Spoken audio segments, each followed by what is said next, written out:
My marriage is on life support, and I am wondering if it's time to remove the feeding tube. I have a spouse who plans on cheating on me at some point and has even threatened me with it. And I have spent the last year on tenterhooks wondering when the deed will happen.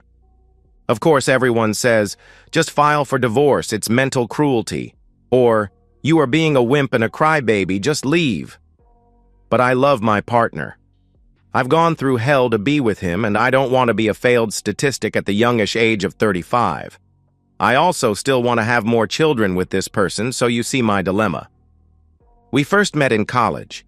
We both attended Texas University in the early 2000s. We were both studying to be veterinarians, a program that my university is renowned for.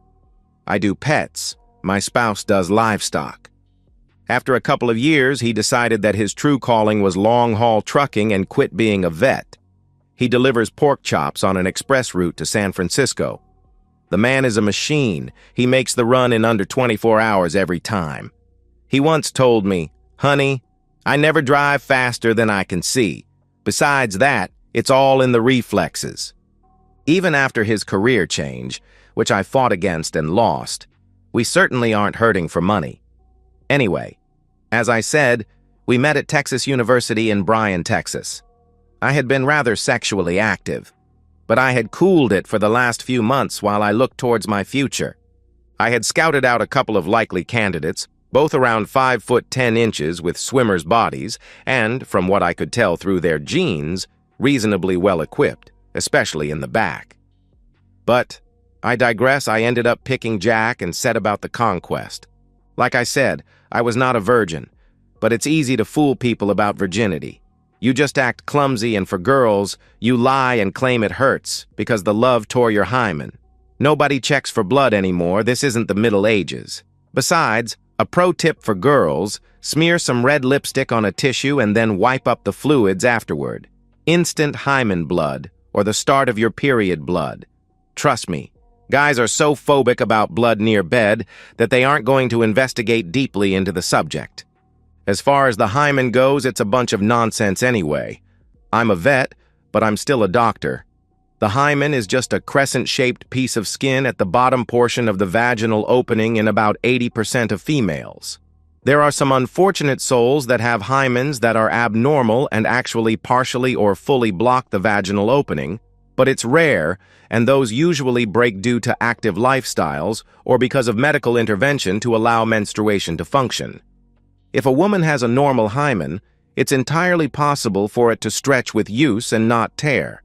It gets torn when you have a plus-size partner, the female is not lubricated properly, or the intimacy is particularly vigorous. So all of those stories you hear about guys getting partially into a vagina and then feeling the hymen blockage are basically urban legends. Or they just simply didn't prepare their partner enough and they actually put a micro tear in the lining near the tightened muscle. Jack certainly didn't pick up on it, so my ruse was successful to a point. The failure was in the fact that while the pill was being used, it was accidentally contravened by antibiotics due to a sinus infection. So just after I got my diploma, my water broke, and we had to go to the delivery room. Yeah, if you didn't pick up on it, I'm Mrs. Burton now. Or at least I still am for the moment, depending on where we go from here. My name is Gracie. Our daughter's name is Margaret, although she prefers Margot. She is most definitely her daddy's girl. We don't get along well. I think it is because we both are schemers. All throughout our marriage, I have been occasionally unfaithful. I simply can't help it. I have an intimacy addiction, and Jack is not up to my level in the bedroom. I didn't marry him for that anyway. I married him because he was easy to control and because he was going to be a good earner. Maybe that sounds cold to you, but then you probably live in a trailer and drive a Ford. I drive a Mercedes S-Series and live in a mansion. If you chose to settle or didn't prepare for the future, don't judge me. Jack has never cheated on me. He used to be like an adorable puppy that followed me around. I taught him everything in the bedroom. Thankfully, he bought my claim that I learned it all from the internet. I say that he isn't up to my level in bed, but he is damn close now, thanks to my training. Of course, since that fateful day a year ago, he has also been willing to throw some plain old love my way, which might be why I am so sad at our possible dissolution. You see, everyone gets caught at some point. In my case, while I was out with a hung Dominican national on a student visa, my daughter was messing over me behind my back. The little woman skipped school and filmed my love session in high definition on the camera phone I bought her. God, I should have had her aborted, but she did lock Jack to me while we were younger and in doubt. Decisions, and hindsight are never helpful when you need it. When I got home that day, I saw her smirk at me and run upstairs. It was then that I walked into the living room and straight into a nightmare. On the TV was my most recent love time. Jack was seated in front of it with tears streaming from his eyes and a keening sound emanating from his chest. As I proceeded to make love, my husband self-destructed slowly in front of me. I was frozen. My mind told me to run over and snatch out the power cord to the power supply for the entertainment center. But my body was in shock. Both of us watched as Eddie, the student, and my affair. In a perfect world, even at this stage, my husband would have been in the mood or excited with a scene like that in front of him. Then we could have just had an understanding. But that was not to be, as he finally leaped up and threw the remote into our very expensive UHD flat screen. His head swiveled like a turret to face me, his eyes met mine, and all I could see was blind rage or hatred. I couldn't tell for sure which. "Jack, I can explain, it was—" I stammered. Yeah, it was an accident or an act of God, right? I thought I knew the difficulties between men and women and how it seldom works out. Yet I kept trying like a fool. His hands were clenching and unclenching. His breathing was erratic. For the first time since I had met him, I actually felt fear that he might hurt me. Strangely, it sounded like he wasn't surprised by my affair, but I didn't have time to contemplate it. Instead, he ran into the garage and I heard his truck start up, an old Ford that he kept in running condition. He always joked it gave him farm cred when he used to go out and service his animal patients. Even when he gave up being a vet, he kept that stupid pickup. Directly after that, I heard the automatic garage door start to open, and before I could race out into the driveway, I could see through the glass of the front window that he was peeling out into the residential street. "Please, God, let him wear his seatbelt," I heard. My spawn was on the stairwell, glancing out the picture window as well. "What the hell do you care? You did this to him!" I shouted. "What do you mean I did this to him, my hopefully soon-to-be ex-mother? I didn't have an affair with a guy almost young enough to be my child, while married to a man who only thinks rainbows and puppies come out when I pass gas. You are so monumentally naive," my daughter answered. "What an evil little woman I raised. I needed her out of here. I started to put together a plan to salvage my life, and the first step was to ship the prude off to her grandparents. After I confiscated her phone, of course, and destroyed the disc she had burned for her father to watch. You are going to visit your mama and papa. I would advise you not to mention any of this to them. You no longer have any proof, and I can certainly make life extremely difficult for you while you still live under this roof. You are crazy if you think I can't control your father once he calms down. So, my loving daughter, fruit of my loins, don't mess with me." I screamed at the end. She ran upstairs, scared, I thought. But then I didn't know about the cloud at that point. Damn computers. A day passed. My daughter was safely, or so I thought, stowed away where she couldn't hurt me further, and my husband finally came home. His eyes were red, and he looked like he hadn't yet slept. I had rubbed my eyes furiously when I heard him pull up, and I hadn't changed clothes. After some artful arrangement when he came into the living room, it also looked like I was in drastic shape. I carefully breathed out in a little girl's voice. "Please forgive me. I must have had a breakdown. I don't know what came over me for me to let it happen." His look was cold, even through his pain. His look was full of some unfathomable emotion. I slowly rose and wrapped my arms around him, but I noticed he didn't return the gesture. He simply stood like a fence post or a tree, unbending. "I failed you, us, and our daughter. I can't fix what I did. I still love you and I won't fight it if you want to leave me. I took a calculated risk. It could go either way. But I think the odds were definitely in my favor. He finally spoke. Would you stop rubbing your body up against mine because I can't concentrate when you do that? I'm tired and I need more time to think without your influence. I'm going to go sleep in the bedroom for a bit, with the door locked, so you need to get whatever you need out of there and go to the spare bedroom. Good. He didn't bite on the divorce gambit. I ran upstairs and grabbed some things from the closet and master bathroom, then carried them into the spare bedroom down the hall. As I was coming back, I heard the lock click on the door. I tapped on the door lightly. Jack, can we at least talk soon? I asked.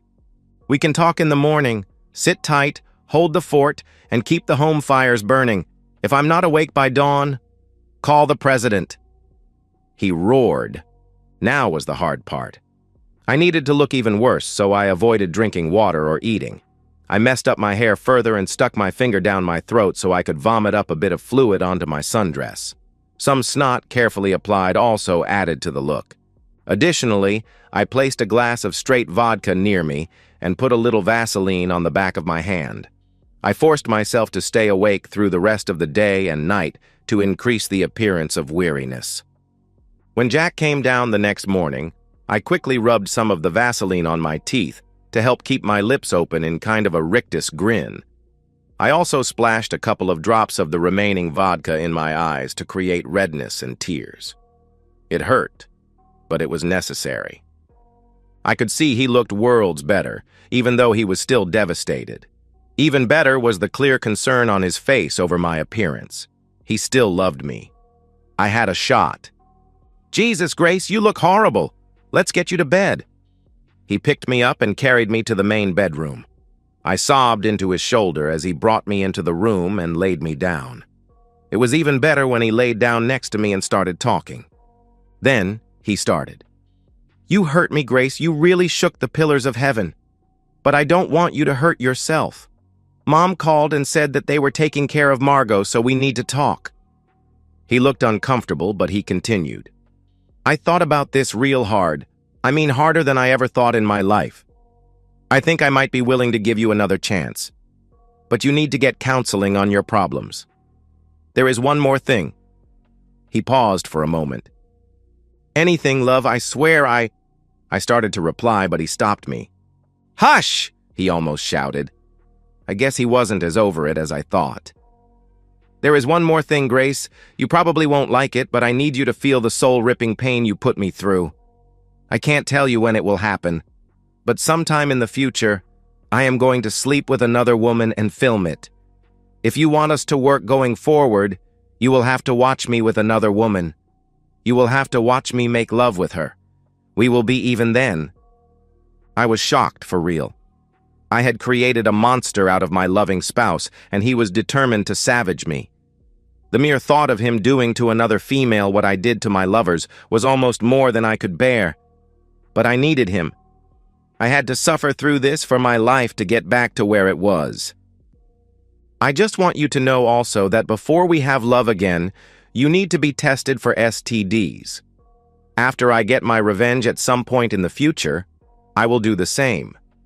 In the interim, assuming we do become intimate again, I will be wearing a protection.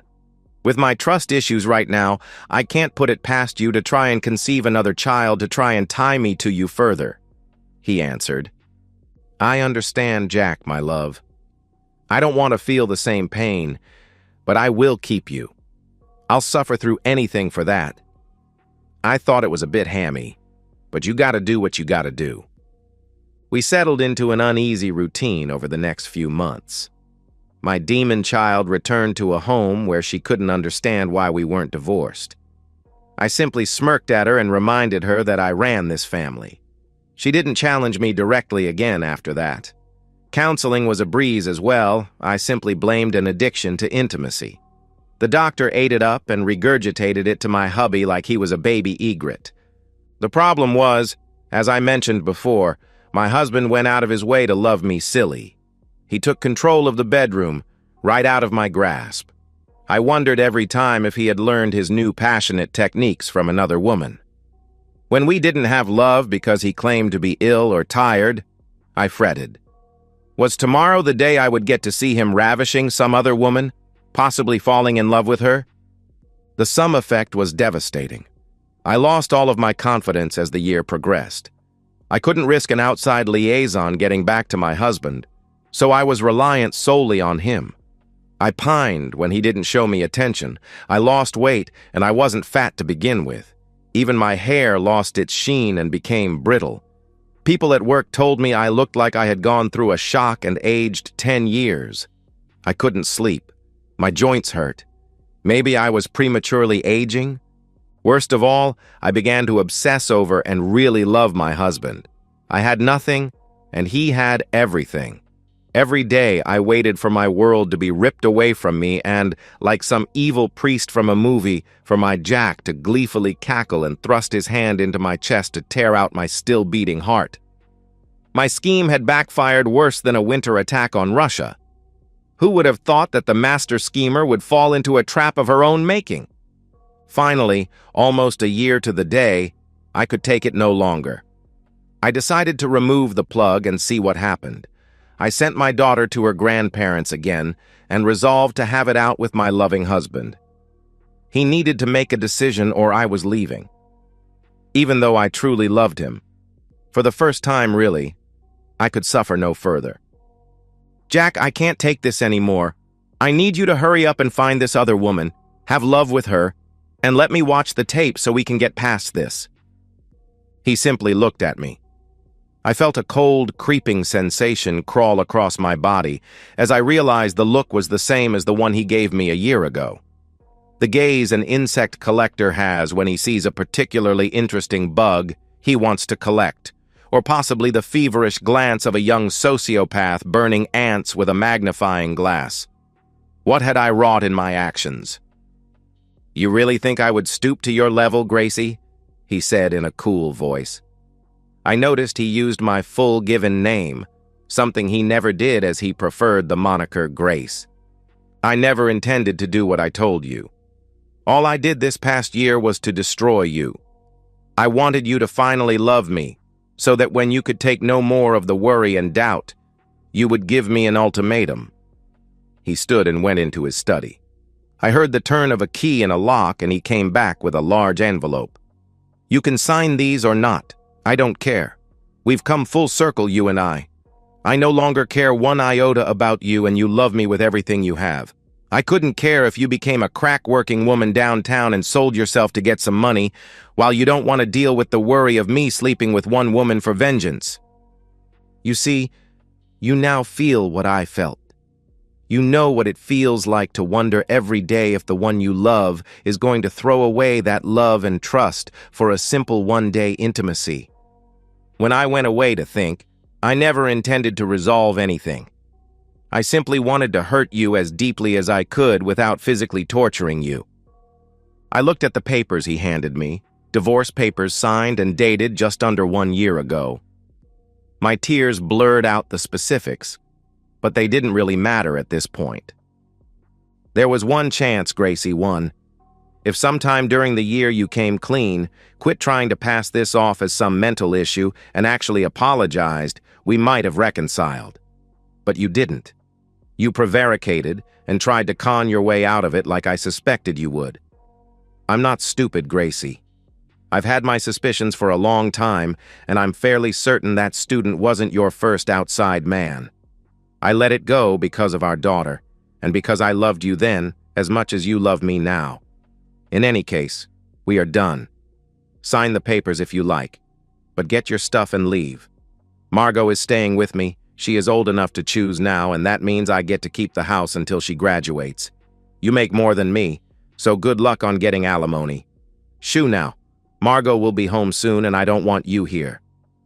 I was Frankenstein, gazing upon his creature after it murdered his friend and wife. I doubted I would die of pneumonia any time soon, but I was as dead inside as the creator of Mary Shelley's monster. He had planned all of this.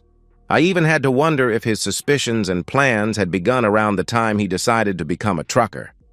It certainly offset the amount of money made between us and screwed up my chances to use alimony as a weapon to delay the divorce.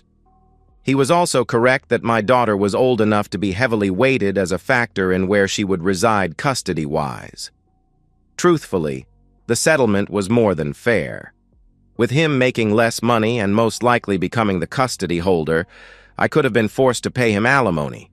I still could have taken it to court and tied everything up for months or years, but the sheer economic cost of having a lawyer for that long made it foolhardy.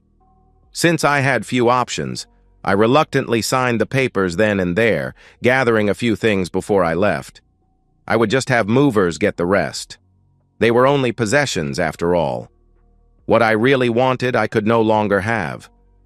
My sad tale should have ended there, but my daughter, having made it clear she was no longer afraid of me and that she never wished to see me again, uploaded my shameful acts from the cloud to an adult video website. The fallout from my video was quicker than the lawsuit to have it removed for certain. I lost my vet job and had to seek employment in another state, where I could explain away my sudden dismissal. Someday I am sure that I will get over the pain, the hell of feeling like I am being cut to pieces. I'm still reasonably attractive, and even if I don't get over Jack, I could replace him. I'm just not sure what the use would be. I've already had a marriage that I went into not fully loving my spouse, and look at where that got me. I'm not as strong as Jack, for sure. Jack looked me square in the eye and told me to give him my best shot so that he could take it. I couldn't take him, that's for sure. As far as my current love life, I still have random hookups, but I am cold and dead inside emotionally. I still love a monster I created. And that's the end of today's story. If you enjoyed it, please give this video a thumbs up and drop a comment below. Your support helps the algorithm push my content further. If you're new to the channel, don't forget to hit that subscribe button. It really helps me keep creating more stories for you. Thanks for watching, and I'll see you in the next one.